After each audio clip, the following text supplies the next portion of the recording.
It might just be one of the worst Chicago crimes ever, and not many people have heard anything about it. So a word of warning first, the subject matter in this story might be unsuitable for some viewers. The story involves teenagers, charges of kidnapping and sexual torture, all in a South Side basement.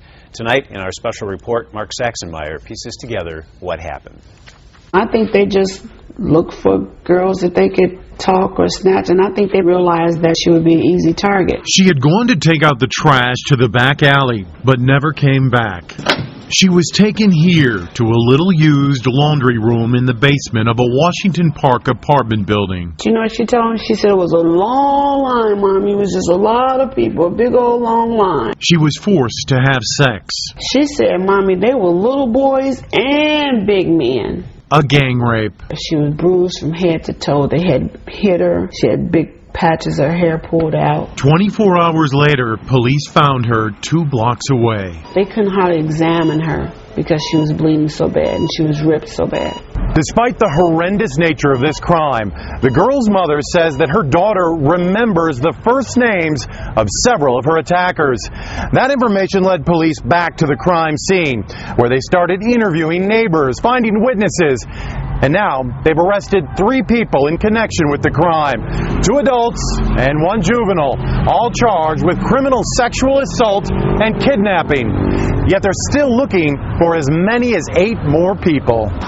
One of the accused, 18-year-old Raja Lattimore, lived just a couple doors south from the crime scene. I'm trying to find Raj Lattimore or his family. Not going to happen. Not going to happen. Also charged, 17-year-old Philip Brown, who lived in the building where the rape occurred. This is his mother. He didn't have no sex with her. But, she says, so many guys coming through the back yard, okay?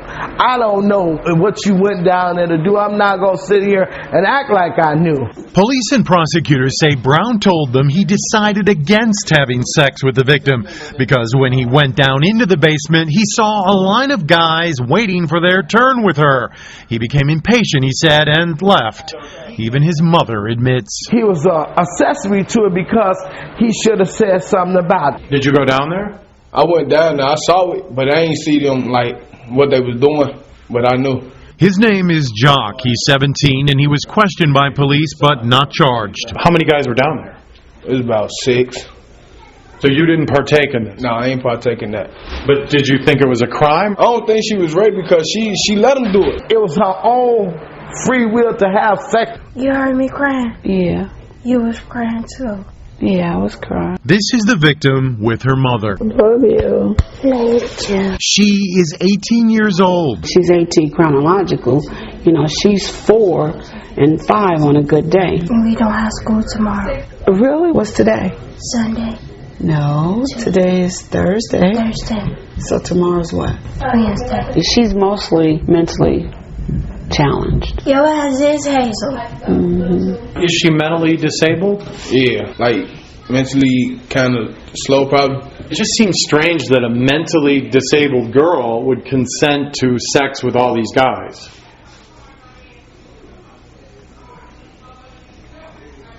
You don't know? You don't think it's wrong? I'm saying, but she let him do it. It's like she knew what she was doing. But you just said she's mentally disabled. She is.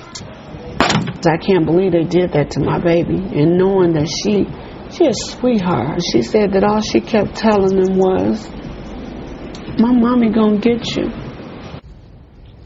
More than 3 months have now passed since this rape. Police say their investigation continues, but because of the mental state of the victim, it's tough going because her memory and her ability to recall specific details is limited to begin with. It makes identification of new suspects extremely difficult, if not impossible. The Illinois State Crime Lab, however, is examining 12 used condoms found at the scene, and investigators are hoping DNA results will provide some kind of break in this case, Bob. How did she escape, Mark? You know, it's a good Samaritan, apparently. Somebody was in that basement with her, got a conscience, took her out, dragged her took her by the hand and took her a couple blocks and called police. And where do the legal proceedings stand right now? Right now, both of the young men, the adults, are being held on $750,000 bond. They make their next court appearance tomorrow. All right, Mark, thank you.